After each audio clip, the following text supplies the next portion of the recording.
ಇಲ್ಲಿ ನಡೆದಿರುವಂತ ಎಲ್ಲ ಹಿರಿಯರಿಗೆ, ಅಕ್ಕ ತಂಗಿಯರಿಗೆ, ಅಣ್ಣ ತಮ್ಮಂದಿರಿಗೆ ಶರಣ. ಇದೊಂದು ಅಪರೂಪವಾಗಿರುವಂತಹ ಕಾರ್ಯಕ್ರಮಕ್ಕೆ ನಾವೆಲ್ಲರೂ ಕೂಡ ಸಾಕ್ಷಿಯಾಗಿದ್ದೇವೆ.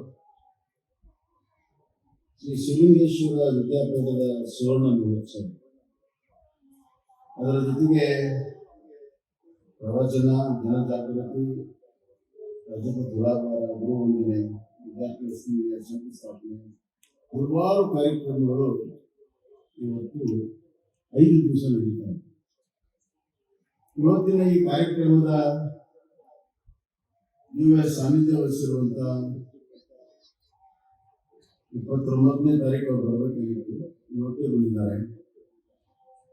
ಜಗದ್ಗುರು ಡಾಕ್ಟರ್ ನಿರ್ಮಲಾನಂದ ಮಹಾಸ್ವಾಮಿಗಳ ಅತಿಥಿಗಳಿಗೆ ಅವರ ಪಾದಗಳನ್ನು ನಮಸ್ಕರಿಸಿ ನೇತೃತ್ವವನ್ನ ವಹಿಸಿರುವಂತ ಈ ತಾನೇ ಮಾತನಾಡಿದಂತ ತ್ರಿವಿಧ ದಾಸೋಹಿ ಶ್ರೀಮನ್ ನಿರಂಜನ ಕುಮಾರ್ ಶಿವನಿ ಮಹಾಸ್ವಾಮಿಗಳ ಪಾದಗಳನ್ನು ನಮಸ್ಕರಿಸಿ ನೇತೃತ್ವ ವಹಿಸಿರುವಂತ ಸನ್ಮಾನಿತ ಶ್ರೀಮನ್ ನಿರ್ಮಲ ಸ್ವರೂಪಿ ಶಿವಾನಂದ ಮಹಾಸ್ವಾಮಿಗಳು, ಜಗದ್ಗುರು ಶಾಂತಿ ಭೂಷಣ ಚೌಡಯ್ಯ ಮಹಾಸ್ವಾಮಿಗಳು, ಶ್ರೀಮನ್ ನಿರಂಜನ ಶಿವಬಸವ ಮಹಾಸ್ವಾಮಿಗಳು, ಯೋಗಿ ಶಿವಾಚಾರ ಮಹಾಸ್ವಾಮಿಗಳು ಹಾಗೂ ಬಸವಮೂರ್ತಿ ಮಾದಾರ್ ಚೆನ್ನಯ್ಯ ಮಹಾಸ್ವಾಮಿಗಳು ಮತ್ತು ಮಹಾನ್ ಪ್ರಭು ಮಹಾನ್ ಸ್ವಾಮಿಗಳು ಶ್ರೀಗುರುಸಿ ಕೊಟ್ಟೂರಿನ ಬಸಲಿಂಗ ಮಹಾಸ್ವಾಮಿಗಳು ಹಾಗೂ ಮನಕೋಡಿನ ಪರಮಪೂಜ್ಯರು, ಇದರ ಎಲ್ಲ ಕೇಂದ್ರಬಿಂದುವಾಗಿರುವಂತ ನಮ್ಮ ಹುಕ್ಕೇರಿ ಮಠದ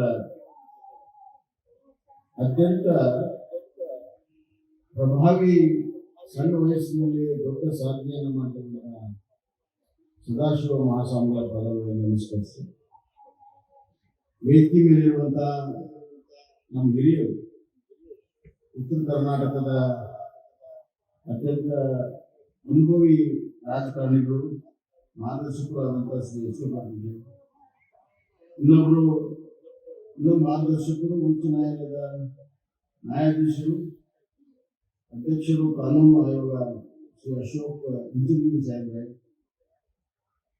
ಹಾಗೂ ಶಾಸಕ ಮಿತ್ರರಾದಂತಹ ಬಸವ ಶಿವಣ್ಣವರೇ, ಬಣಕಾರ್ ಅವರೇ ಮತ್ತು ವೇದಿಕೆ ಮೇಲಿರುವಂತಹ ಶಿವರಾಜ್ ಸಜ್ಜನ್ ಅವರೇ, ಎಸ್ ಆರ್ ಪಾಟೀಲ್ ಅವರೇ, ಕೋಟೇಶ್ವರ ಬಸವಣ್ಣಿ ಅವರೇ ಮತ್ತು ವಿಕ್ರಮಶಪ್ಪ ಬಳ್ಳಾರಿ ಅವರೇ, ಇತರ ಎಲ್ಲ ಗಣ್ಯಮಾನ್ಯರೇ, ಎಲ್ಲರಿಗೂ ಮತ್ತೊಂದು ಶರಣ. ನಾನು 29ನೇ ತಾರೀಕು ಮಾತನಾಡಬೇಕಾಗಿತ್ತು, ಆದರೆ ವೀರಮನ್ ಸ್ವಾಮೀಜಿಯವರು ನೀವು ಸ್ವಲ್ಪ ಮಾತಾಡಬೇಕು ಅಂತ ಹೇಳಿ ಆಜ್ಞೆಯನ್ನು ಮಾಡಿದ್ದಾರೆ. ಹೀಗಾಗಿ ತಾವು ಮುಂದೆ ಬಂದು ನಿಂತಿದ್ದೇನೆ, ಹೆಚ್ಚಿಗೆ ಸಮಯವನ್ನು ತೆಗೆದುಕೊಂಡು ಎಚ್ ಕೆ ಪಾಟೀಲ್ ಒಂದು ಮಾತನ್ನು ಹೇಳಿ, ಇದೆಲ್ಲ ಭಕ್ತರ ಒಂದು ಶಕ್ತಿ. ನಮ್ಮ ದೇಶದಲ್ಲಿ ಬೇರೆ ಎಲ್ಲ ದೇಶಕ್ಕಿಂತ ವಿಭಿನ್ನವಾಗಿರುವಂತಹ ಒಂದು ಬಂಡವಾಳ ಇದೆ. ಇತ್ತೀಚಿನ ದಿನಗಳಲ್ಲಿ ಬಂಡವಾಳ ಅಂದ್ರೆ ದುಡ್ಡು, ಆಸ್ತಿ, ಈ ತರದ ವಿಚಾರಗಳಲ್ಲಿ ನಾವು ಬಂಡವಾಳದ ಬಗ್ಗೆ ಮಾತನಾಡ್ತೀವಿ. ಆದ್ರೆ ನಮ್ಮ ದೇಶದ ಪಾರಂಪರಿಕವಾಗಿರುವಂತಹ ಒಂದು ಭಂಡಾರ, ಇದು ಭಕ್ತಿ. ಈ ದೇಶದಲ್ಲಿ ನಡೆದಿರುವಂತಹ ಭಕ್ತಿ ಚಳವಳಿಗಳು ಬೇರೆ ಯಾವ ದೇಶದಲ್ಲೂ ನಡೆದಲ್ಲ. ಭಕ್ತಿಯ ಚಳವಳಿ, ವೈಚಾರಿಕ ಚಳವಳಿ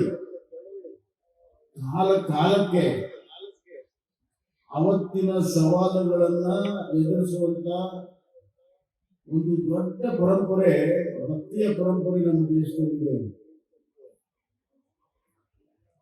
ನೋಡಿ, ಈ ದೇಶದಲ್ಲಿ ಇವತ್ತು ಹಿಂದೂಯಿಸಂ ಇದೆ, ಬುದ್ಧಿಸಂ ಇದೆ, ಜೈನ ಧರ್ಮ ಇದೆ, ಸಿಖ್ ಧರ್ಮ ಇದೆ, ಬಹುತೇಕ ಇರುವಂತಹ ಎಲ್ಲ ಧರ್ಮಗಳು ನಮ್ಮ ದೇಶದಲ್ಲಿ.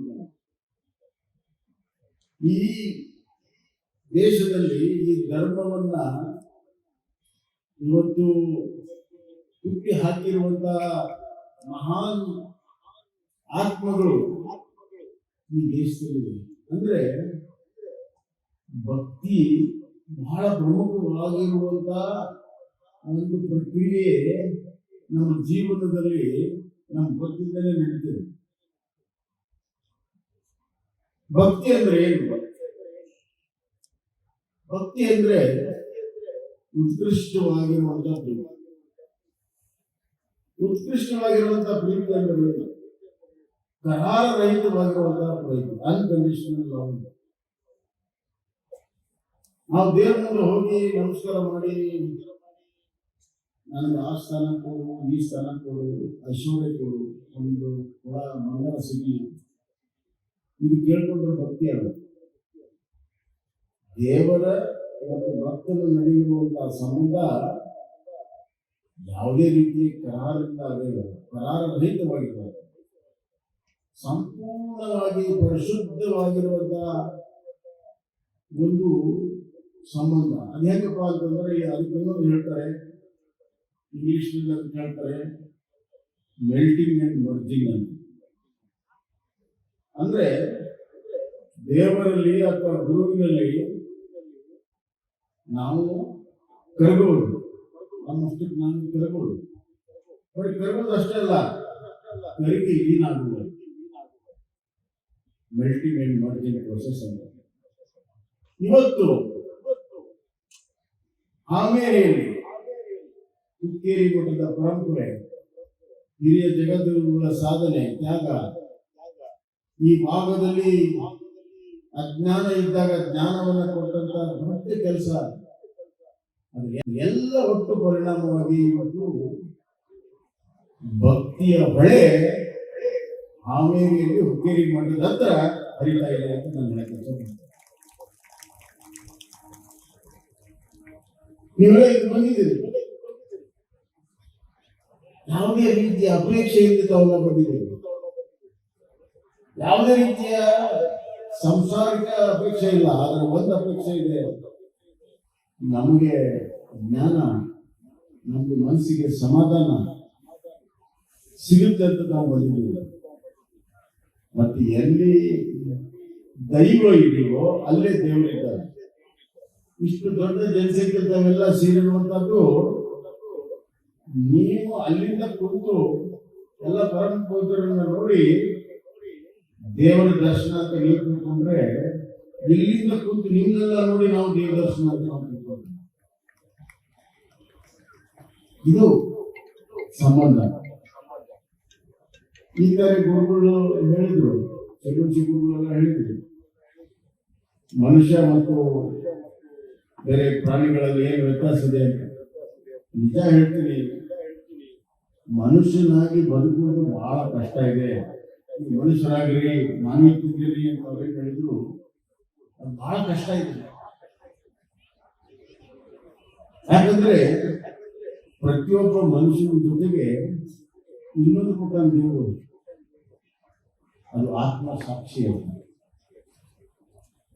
ಜಗತ್ತಿನಲ್ಲಿ ಅತ್ಯಂತ ಕಷ್ಟ ಯಾರಪ್ಪ ಅಂತಂದ್ರೆ ಮನುಷ್ಯನಾಗಿ ಬದುಕುವುದು ಅಥವಾ ಮಾನವನಾಗಿ ಬದುಕುವುದು ಬಹಳ ಕಷ್ಟ. ಆತ್ಮಸಾಕ್ಷಿಯಾಗಿ ಬದುಕೋದು ಬಹಳ ಕಷ್ಟ. ರಾಜಕಾರಣಿಗಳಂತೂ ನಾವು ಆತ್ಮಸಾಕ್ಷಿ ದೇವ್ರ ಜಗಲಿಕ್ಕೆ ಕಟ್ಟಿ ನಾವು ಹೊರಗಡೆ ಹೋಗ್ಬೇಕು ಅಂತ ಪರಿಸ್ಥಿತಿ. ಯಾರು ಆತ್ಮಸಾಕ್ಷಿಯಾಗಿ ಬದುಕ್ತಾರೆ ಅವರು ದೈವತ್ವವನ್ನು ಸಾಧನೆ ಮಾಡ್ತಾರೆ. ಮುಖದಲ್ಲಿ ಹುಟ್ಟಿದಾಗಿರುವಂತಹ ಮುಗ್ಧತೆ ಕೊನೆಯವರೆಗೂ ಮುಖದಲ್ಲಿ ಇರ್ತದೆ. ನೋಡಿ, ದೇವರ ಸೃಷ್ಟಿ ಎಷ್ಟು ಅದ್ಭುತವಾಗಿದೆ ಅಂತಂದ್ರೆ, ಚಿಕ್ಕ ಮಗು ಇದ್ದಾಗ ವಿರೋಧಾಭಾಸದ ಗುಣಗಳನ್ನ ಚಿಕ್ಕ ಮಕ್ಕಳಲ್ಲಿ ಕೊಟ್ಟಿರ್ತಾರೆ. ಇನ್ನೋಸೆನ್ಸ್ ಅಂಡ್ ಇನ್ಕ್ವಿಸಿಟಿವ್ನೆಸ್ ಅಂದ್ರೆ ಮುಗ್ಧತೆ ಮತ್ತು ಕಾತುರತೆ. ಕಾತುರತೆಯನ್ನು ತಿಳ್ಕೊಳ್ಳೋದು, ಅದೇನಿದೆ ಇದೇನಿದೆ, ಅತ್ಯಾಕಾರಿದೆ, ನೀನಾಗಿ ಬೀಸಿದೆ. ಎಲ್ಲಿ ಕಾತುರತೆ ಇರ್ತದೆ ಅಲ್ಲಿ ಮುಗ್ಧತೆ ಇರೋದಿಲ್ಲ ಸಾಮಾನ್ಯವಾಗಿ. ಎಲ್ಲಿ ಮುಗ್ಧತೆ ಇರ್ತದೆ ಅಲ್ಲಿ ಕಾತುರತೆ ಇರೋದಿಲ್ಲ ಸಾಮಾನ್ಯವಾಗಿ. ಆದರೆ ಕೇವಲ ಚಿಕ್ಕ ಮಕ್ಕಳಲ್ಲಿ ಮಾತ್ರ ಮುಗ್ಧತೆ ಮತ್ತು ಕಾತುರತೆ ಇರ್ತದೆ. ಇದು ಭಗವಂತನಲ್ಲಿ. ಇವು ಎರಡನ್ನೂ ಕೂಡ ನಮಗೆ ವಯಸ್ಸಾದಾಗ ತಿಳುವಳಿಕೆ ಬಂದಾಗ ಎಲ್ಲಕ್ಕಿಂತ ಹೆಚ್ಚಾಗಿ ವಯಸ್ಸಾದಂಗ ನಾವೆಲ್ಲ ಅನುಭವ ಬರ್ತಿದ್ದ ಅನುಭವದ ಜೊತೆಗೆ ವಯಸ್ಸಾದಾಗ ಸುಳ್ಳು ಹೇಳುವಂತ ಪ್ರವೃತ್ತಿ ಆಗ್ತದೆ. ಚಿಕ್ಕ ಮಕ್ಕಳು ಸುಳ್ಳು ಹೇಳಿಲ್ಲ, ನಾವು ವಯಸ್ಸಾದಂಗ ಸುಳ್ಳು ಹೇಳೋ ಪ್ರವೃತ್ತಿ ಬರ್ತದೆ.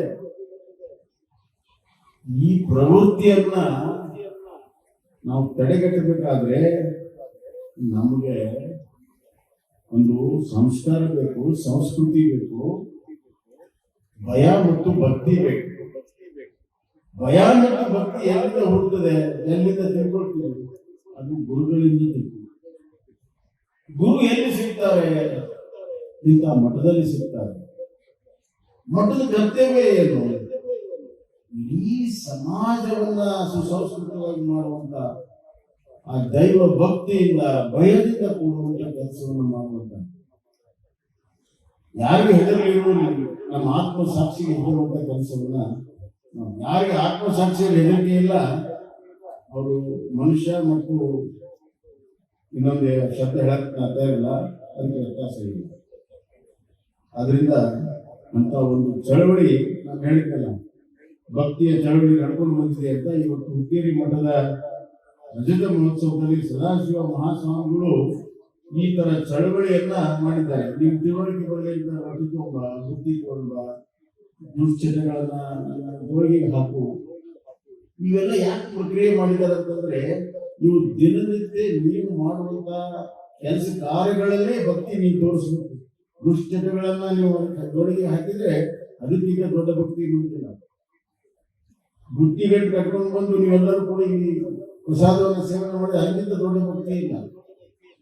ಆ ಸಂಕೇತದಲ್ಲಿ ನಿಮಗೆ ಸ್ಫೂರ್ತಿ ಸಿಗಲಿ ಅಂತ ಹೇಳಿ ಈ ಕೆಲಸವನ್ನು ಮಾಡಿದ್ದಾರೆ ಅಂತ ನಾನು ಈ ಸಂದರ್ಭ ಹೇಳ್ಕೊಳ್ತೇನೆ. ಇವತ್ತು ಇಂಥ ಚಳವಳಿ ಎಲ್ಲ ರೀತಿಯಲ್ಲಿ ಎಲ್ಲ ಕಡೆ ಹಾಕಬೇಕು. ಒಂದು ಮಾತನ್ನ ಹೇಳಿದ್ರೆ ಅತಿಶೋಕ್ತಿ ಆಗ್ಲಿಕ್ಕಿಲ್ಲ. ಈ ಭಾಗದಲ್ಲಿ ಶ್ರೀಮಠ ಹುಕ್ಕೇರಿ ಮಠ ಸದಾಶಿವ ಮಹಾಸ್ವಾಮಿಗಳ ನೇತೃತ್ವದಲ್ಲಿ ನೋಡಿ, ಅವರ ಪ್ರಭಾವದಿಂದ ಎಷ್ಟು ಎಲ್ಲ ಸ್ವಾಮಿಗಳು ಎಷ್ಟು ಸ್ವಾಮಿಗಳು ಬಂದಿದ್ದಾರೆ, ಪ್ರತಿನಿತ್ಯ ಬರ್ತಾ ಇದ್ದಾರೆ. ನಿರ್ಮಲಾನಂದ ಸ್ವಾಮೀಜಿಗಳು ಬಹಳ ದೊಡ್ಡ ಪರಂಪರೆಯ ಒಂದು ನೇತೃತ್ವವನ್ನು ವಹಿಸಿದ್ದಾರೆ ಆ ಭಾಗದಲ್ಲಿ. ಅಲ್ಲಿ ಜನರಿಗೆ ಸಂಸ್ಕಾರ ಸಂಸ್ಕೃತಿಯ ಜೊತೆಗೆ ವಿದ್ಯೆಯನ್ನು ಕೊಟ್ಟಿದ್ದಾರೆ, ದಾಸವನ್ನು ಮಾಡ್ತಾ ಇದ್ದಾರೆ. ಸಿದ್ಲಿಂಗ ಗುರುಗಳ ಬಗ್ಗೆ, ಸಿದ್ಲಿಂಗ ಮಠದ ಬಗ್ಗೆ ಹೇಳುವಂತ ಅವಶ್ಯಕತೆ ಇಲ್ಲ.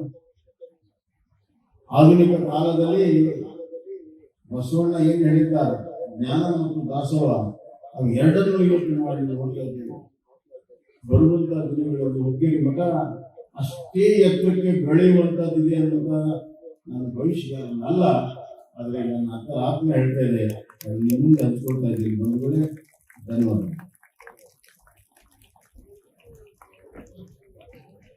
ನಮ್ಮ ಸರ್ ಬಹಳ ದೊಡ್ಡ ಮಾತನ್ನ